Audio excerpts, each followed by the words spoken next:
is going on, guys? It's Noah here with CustomRCMods. Welcome back to a new video. In today's episode, I've got a tour of my newly refined workbench area for the CustomRCMods channel. You've probably seen it in a lot of my recent videos, and I've been working really hard to make it a nice place to shoot videos and also to work for obviously long periods of time as some of these plane builds go.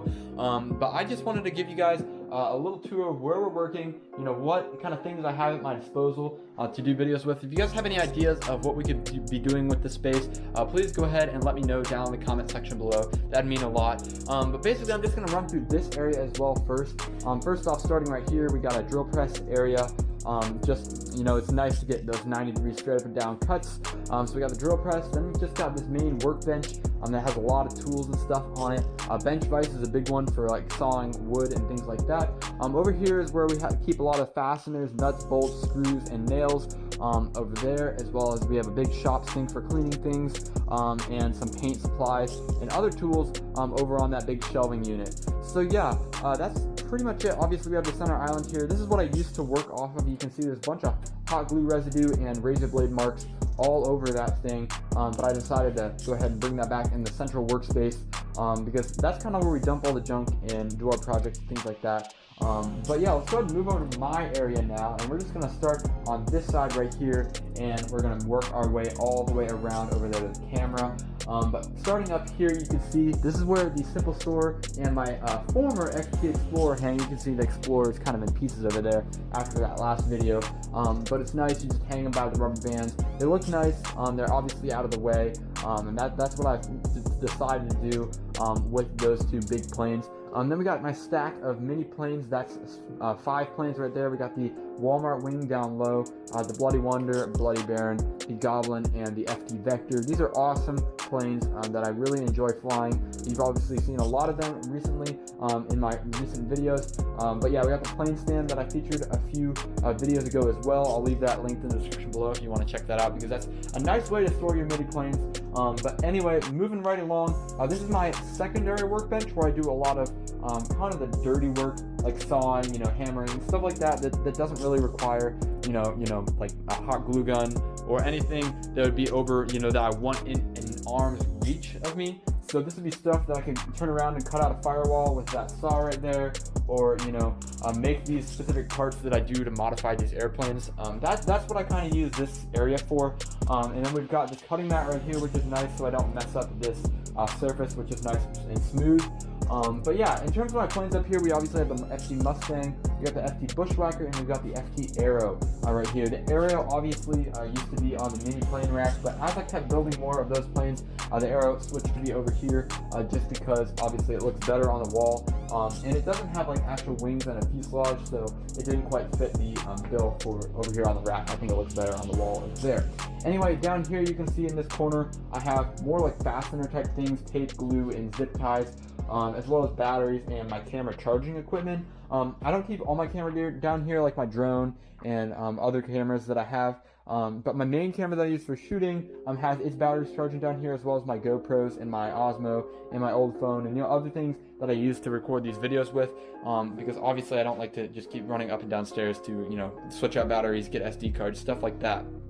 So yeah, in here is kind of where I keep my materials for the planes that isn't foam, which is like push rod wire. We got some barbecue skewers, rubber bands, Velcro, then electronics, servos, receivers, and motor and ESC combos, as well as obviously my radio and my FPV goggles.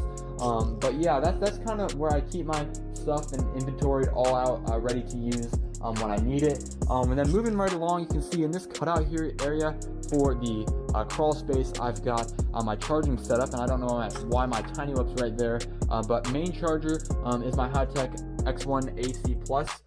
Really like this thing. It's a little bit of an older design. I had it probably for like 5 or 6 years now, as I've used it in like RC cars and things like that. Switching over, obviously just soldered an XT60 on, we're good to go. But I also have this power strip back here that I can turn on and off and charge all my micro batteries for like the tiny whips and things like that. with these little, AC adapter USB port things. So yeah, as well as I have my ammo can right here. Obviously a big safety concern to have LiPo batteries, and so many of them buy all this equipment, things like that. You want to keep it all locked up in the ammo can just to prevent any fires or any accidental incidents, things like that. And that kind of helps that it's in this concrete surrounded crawl space thing. I was actually going to get some cinder blocks and put them back here just in case there is something that happens while charging or while in storage. It won't have as big of an effect on the rest of the house or anything like that. Anyway, moving right along, you can see this is my main workbench area right here, where I do most all of the videos and large projects that I've been working on recently. But mainly everything right here is stuff that I would want to have within arm's reach when I'm working on a project. So this is my main power setup right here. It's a 3-foot long extension cord, industrial grade, but you can see essentially I have 4 big electrical things that I use pretty much for every project. That would be the hot glue gun, of course, the AdTech 8 Pro 200 right here. Nice, powerful hot glue gun. Gives a nasty burn if you touch the glue though. And then we got a Weller adjustable heat soldering station. Really nice. That works really well for my soldering projects at least.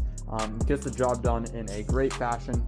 I really love the fact that you can switch it right on and off right there. It's not always on, and you don't have to worry about that as a safety concern. I've got my hot air heat gun right here, just for shrinking down heat shrink tubing or melting foam or anything like that when I need that, as well as a Dremel. This is a Dremel 4300, nice, powerful, versatile tool right there that you can use for like sanding and drilling, things like that. And it's good just to have at a arm's length and just use it, then put it right back up on the hook.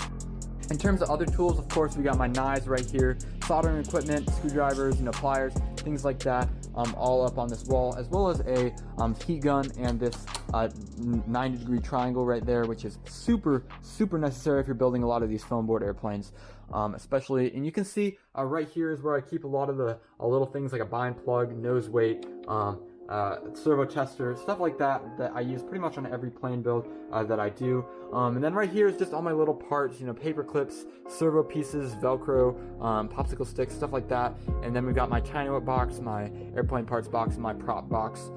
Just little parts that I can have at the ready when I need them.